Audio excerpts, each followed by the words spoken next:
अभी हम लोगों ने देखा था 1/a + 1/b = 1 / समथिंग। अगर ये 1 की जगह मान लो कुछ और कोएफिशिएंट आ गया, अभी कैसे हैंडल करना है वो देखते हैं। अभी भी आप पहले सॉल्व करो, चलो एलसीएम लेते हैं। तो ये नीचे में ये भी आएगा एलसीएम, तो यहाँ बनेगा आपको 2b + 3a, ये 6 से ये क्रॉस मल्टीप्लाई होगा ये ab को अभी भी पॉजिटिव रखना है, तो ये दोनों को उस साइड ले जाएंगे, तो ये बनेगा ab - 12b - 18a and that is equal to 0। आगे हम b का कोएफिशिएंट -12, a का कोएफिशिएंट -18, तो उन दोनों को आपस में मल्टीप्लाई करोगे तो बनेगा आपको 12 × 18 और वो दोनों साइड ऐड कर दो। तो ऐड करने का फायदा फिर से ये होगा कि ये फैक्टराइज हो जाएगा। ये वाले पार्ट में b कॉमन है, ये बनेगा a - 12 और यहाँ पर -18 कॉमन है, ये बनेगा a - 12, तो ये आ गया 12 × 18।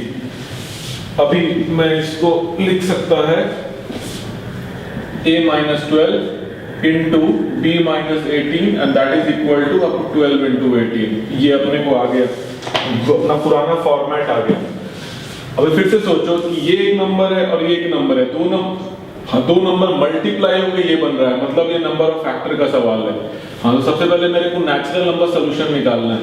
अब सबसे पहला काम करोगे, किस नंबर के नंबर ऑफ फैक्टर निकालोगे। तो ये नंबर है आपको 2² × 3 और ये है आपको ऐसा, तो ये नंबर बन गया आपको 2³ × 3³। कुल मिलाकर 16 फैक्टर है। 16 फैक्टर है। अब सबसे पहले आप नेचुरल नंबर बेस निकालोगे, आएंगे आपको 8 नेचुरल नंबर बेस। लेकिन सवाल में नेचुरल नंबर बेस नहीं मांगा है, नेचुरल नंबर सॉल्यूशन मांगा है। तो हर एक नेचुरल नंबर बेस से एक और नेचुरल नंबर सॉल्यूशन मिलता है, तो आंसर हो जाएगा आपको 16 नेचुरल नंबर सॉल्यूशन। हाँ, this is the answer to the first part. इसका आंसर 16 हो गया। अभी let's say concentrate on integral solution. हर एक नेचुरल नंबर बेस से मेरे को 4 इंटीग्रल सॉल्यूशन मिलेंगे, तो कुल मिलाकर 8 × 4 आपको 32 इंटीग्रल सॉल्यूशन हो जाएंगे। लेकिन एक चीज यहाँ पे ध्यान रखने वाली बात है कि एक पेयर ऐसा होगा आपको जो कि 0 बना रहा होगा। वो कौन सा पेयर होगा? जब इसका वैल्यू आपको 12 होगा, जब इसका वैल्यू 18 होगा, जब ये 18 होगा और ये 12 होगा, जब ये -12 होगा, ये -18 होगा, और जब ये -18 होगा और ये -12 होगा।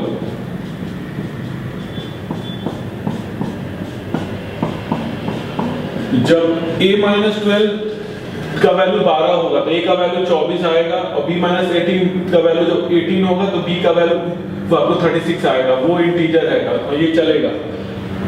आप ये वाला केस भी लोगे तो वो a और b का वैल्यू वो इंटीजर ही आने वाला। लेकिन आप जब ये वाला केस पर आओगे, a - 12 का वैल्यू -12 और b - 18 का वैल्यू -18, तो a का वैल्यू 0 हो जाएगा, b का वैल्यू 0 हो जाएगा, और a और b का वैल्यू 0 नहीं हो सकता है क्योंकि वो डिनोमिनेटर में वो आपको पूरा एक्सप्रेशन अनडिफाइंड हो जाएगा। तो ये वाला पार्ट नहीं चलेगा, ये आंसर नहीं देने वाला। तो मात्र यहाँ से आपको 4 नहीं मिलेंगे, यहाँ से मात्र आपको 3 ही सॉल्यूशन मिलने वाले हैं।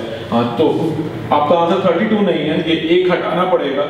हाँ, तो आंसर आएगा 31 integral solution is your final answer. अभी सोचने का कि मेरे को बार-बार ये एलसीएम लेके सही काम करना पड़ेगा क्या? हाँ, यहाँ पर हम लोगों ने अभी जस्ट लिखा था a - 12 into b - 18 is equal to आपको 12 into 18। हाँ, ये 12 कहाँ से है और 18 कहाँ से है? हम 12 आया 6 2 जा 12 और 18 आया आपको 6 3 जा 18, और यहाँ पर तो इन दोनों का प्रोडक्ट ही आता है। हाँ, तो अगर अब मेरे को यहाँ पर मान लो कि 4 रहता और यहाँ पर मान लो कि आपको 3 रहता और यहाँ पे 5 रहता। अभी मेरे को जल्दी से लिखना है तो एलसीएम लेने की जरूरत नहीं है, आप डायरेक्टली लिख सकते हो। ये बनेगा a - 5 4 जा 20 into b - आपको 5 3 जा 15, और यहाँ पर आएगा 20 into 15। अभी फिर से नेचुरल नंबर सॉल्यूशन निकालने तो फिर से फैक्टराइज करना पड़ेगा नंबर ऑफ फैक्टर। ये बनेगा 2² into 5 और ये बनेगा 5 into 3। हाँ, तो नंबर हो गया मेरे को आपको 2² into 5² into 3 to the power 1। वो इसके नंबर ऑफ फैक्टर हैं आपको 3 into 3 into 2, मतलब 18 फैक्टर है। 18 फैक्टर अगर मिला, आप सबसे पहले नेचुरल नंबर बेस निकालोगे तो ये मिलेगा 9 नेचुरल नंबर बेस। हर सवाल में फिर से नेचुरल नंबर बेस नहीं मांगा है, नेचुरल नंबर सॉल्यूशन मांगा है। हर एक नेचुरल नंबर बेस से एक और नेचुरल नंबर सॉल्यूशन मिलता है। हाँ तो आंसर हो जाएगा 18 natural number solution is the answer of the first part. इसका आंसर 18 है। अभी इंटीग्रल निकालना है। हर एक नेचुरल नंबर में से आपको 4 इंटीग्रल सॉल्यूशन मिलते हैं, 9 4 जा 36। लेकिन फिर से ध्यान रखने वाली बात है, हाँ जब भी इंटीग्रल वाले पार्ट में आओगे तो एक पेयर ऐसा होगा जो कि 0 बना रहा होगा। हाँ वो कौन सा पेयर होगा सोच लो।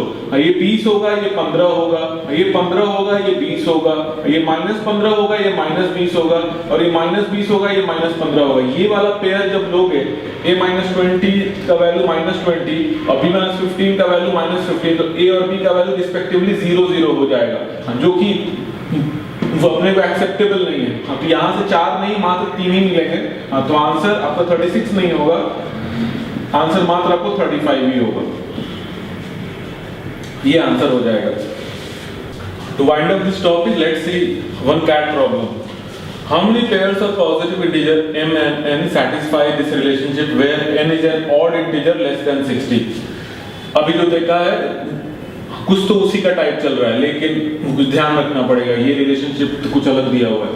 सबसे पहले तो लिखते हैं, ये बनेगा m-12 into n-48 12 4 and that will be equal to आपको 12 into 48। ये आ गया अपने को अभी जो सीखा है हम लोगों ने उस पर। अभी ये सवाल आपको बोलता है n ऑड है, ध्यान रखना पड़ेगा। सबसे पहले इसको फैक्टराइज करते हैं। ये बनेगा आपको 2 स्क्वायर into 3 raised to 1 और ये बनेगा आपको 2 to the power 4 into 3 to the power 1। तो ये नंबर बन गया आपको 2 का पावर 6 into 3 का पावर 2। ये नंबर है m-12 into n-48 is equal to वो इसके बराबर। अगर n का वैल्यू ऑड आना चाहिए, तो सोचना चालू करते हैं। n-48 अगर इवन नंबर के बराबर हुआ मान लो कि, तो n का वैल्यू ये इवन है और 48 भी इवन नंबर है, जिधर जाके ऐड हो जाएगा तो जो आपको रिजल्टेंट आएगा वो इवन आएगा। लेकिन सवाल में बोल रहा है n ऑड होना चाहिए। हाँ, तो कहने का मतलब यहाँ पर मेरे को n-48 should be equal to odd, क्योंकि जब आप सॉल्व करोगे तो n का वैल्यू ऑड प्लस 48 बनेगा और वो रिजल्टेंट ऑड आएगा और मेरे को वही चाहिए। हाँ, तो कहने का मतलब ये वाला पार्ट ऑड के बराबर होना चाहिए। तो 1 into दिस हो सकता है, ऑड इसमें इससे नहीं बनने वाला, इससे बनने वाला है। या तो 3 into आपको ये हो सकता है, और बस यही एक और पॉसिबिलिटी है कि ये हो सकता है। कहने का मतलब कि n-12 का वैल्यू अगर आप 1 लोगे तो इसका वैल्यू ये होगा, लेकिन ये इवन नंबर है। n-48 अगर इवन के बराबर हुआ तो n का वैल्यू इवन हो जाएगा। हाँ, तो n-48 का वैल्यू वो आपको इसके बराबर नहीं होगा, वो इसके बराबर ही होना चाहिए।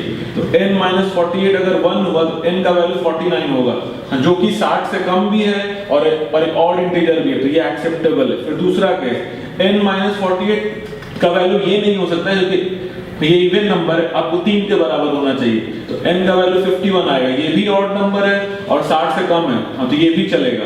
और फाइनली n-48 का वैल्यू 2 to the power 6 नहीं हो सकता है, क्योंकि ये इवन नंबर है, आपको 3 स्क्वायर के बराबर होना चाहिए। n का वैल्यू 57 आएगा, जो कि ऑड नंबर भी है और 60 से कम है। और कोई पॉसिबिलिटी आपको एग्जिस्ट नहीं करता है, क्योंकि वो और सारे वो इवन बनने वाले हैं। हाँ, तो वो आंसर हो जाएगा how many pair, answer will be just 3 pair. हाँ, तो कैट के सवाल भी वो अगर आप सीख जाओगे तो वो भी बनते हैं मेरे को, फिर थोड़ा सा वेट स्टेप और सोचना पड़ता है।